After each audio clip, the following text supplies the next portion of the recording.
here, and I'm here to show you a little something on the mandolin, a lesson or something that might inspire you to pick the instrument up and take it a little further. If you have a mandolin that's been sitting around gathering dust or has maybe 4 of the 8 strings on it, well, maybe this will inspire you to dust it off and learn to play a couple of little licks on it.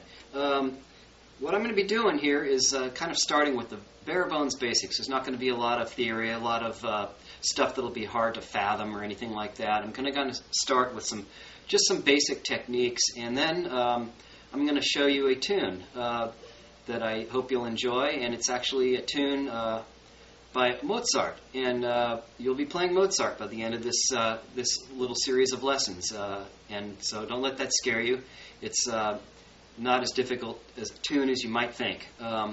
Anyway, I'd like to start with a little bit about the basics about the mandolin. The mandolin, for those of you who aren't clued in to the tuning, is tuned, has 4 notes, 8 strings but 4 notes. So what we have here at the top is a E. It's 1 octave above the E, on a high E on a guitar. So you've got an E here, and if you got your mandolin out, you can tune it to mine if you like. So that's the E right there on the top. And then the mandolin is tuned in fifths. The strings are all the same interval away from each other. So the next string down is the A. It's 1/5 lower.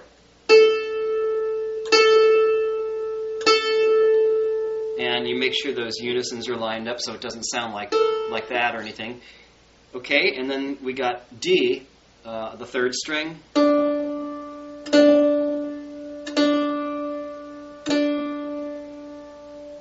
And the last string here is G, our lowest string on the mandolin, which is kind of the same as the G string on a guitar.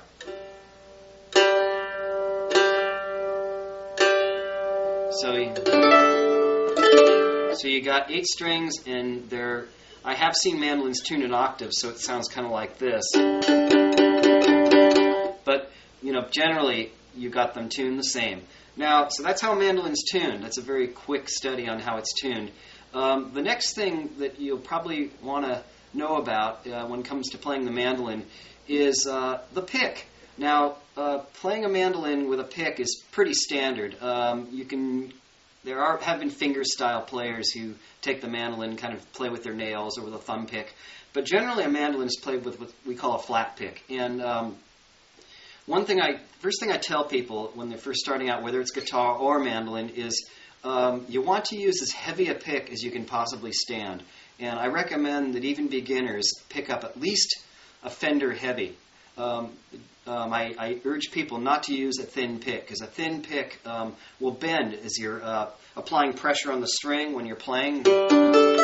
And when the pick bends against the string, it sort of disconnects you from your instrument a little bit, and there's a little bit of a lag. It's like kind of going out with shoes that are too large, or you're walking. It's almost like you're in mud or something.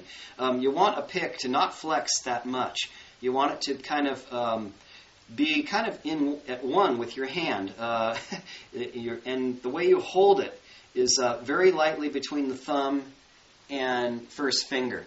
You don't apply too much pressure. People tend to bear down when they start to play. They try and play a little faster. They grip the pick harder, and that's just going to slow you down. So a very quick pointer is to hold the pick as loosely as possible, almost to where it feels like you're going to drop it. You just want to have enough pressure to. It's not very heavy. It doesn't weigh anything. It doesn't take much to hold it up, so you don't need to apply tons of pressure and give yourself carpal tunnel syndrome in the bargain. So when I play, my pick is held very lightly, and the pick doesn't flex, but it will. It does just kind of move with the hand. With the fingers, and mostly I play from the wrist. Some players play more from the elbow, but I tend to be more of a wrist kind of player. All the motions kind of in the wrist, in this area here, the thumb and the first finger is where most of my rotation is going on. So, and one of the basic techniques on mandolin that will take you really far is to just play a tremolo or an alternating pick stroke. basically, when you start out, you want to be able to get the pick stroke sounding nice and even.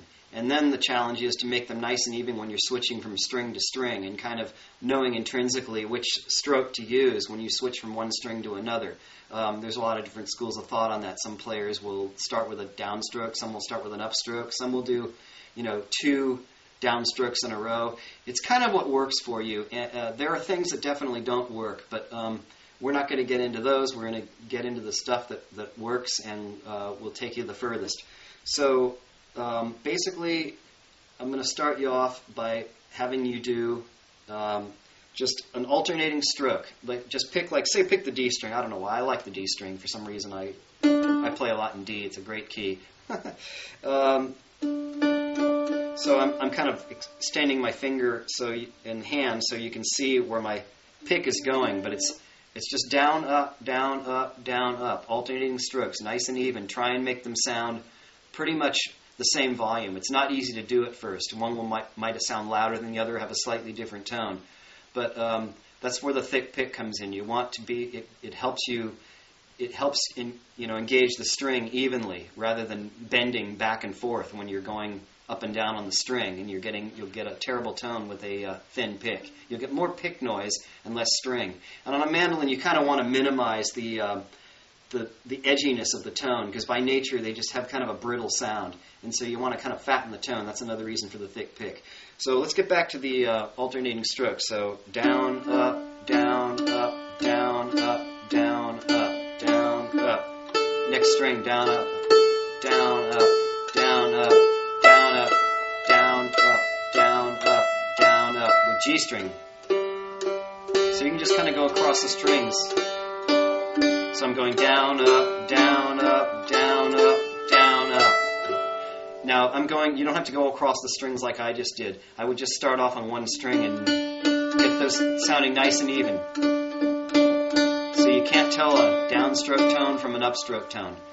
And then when you get good at that, we can get into a tremolo, which is another very basic but very far-reaching technique on the mandolin, which is basically the same thing but sped up. It's like very relaxed in the wrist.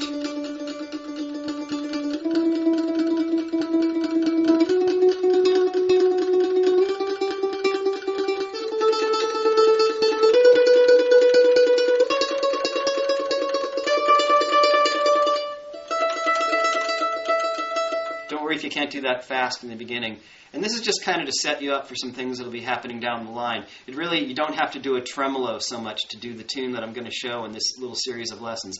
But I just wanted to give you a quick overview of some of the basic beginning techniques on the mandolin and some of the things that make a mandolin sing. And so in the next little chapter, I'm going to play you the Mozart tune that I'm going to show you. And I hope you like it, and I don't think you'll find it terribly difficult, and it's a really good tune for starting off on the mandolin. And you'll be playing some Mozart. So, hey, after the first series, you'll be playing some classical music. So amaze your friends and be the life of the party.